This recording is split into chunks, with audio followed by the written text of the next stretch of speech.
Surgery to repair a large hole in the eardrum, known as a tympanic membrane perforation, can be accomplished through the ear canal.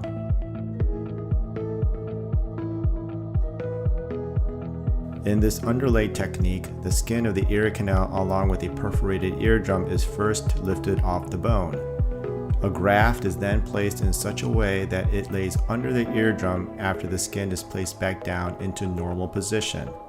Cartilage is often placed to provide support to the graft. Dissolvable gel foam sponges are placed to help keep everything together as it heals. Please note that in reality, the skin flap is elevated off the backside of the ear canal and not from the bottom as shown in this animation.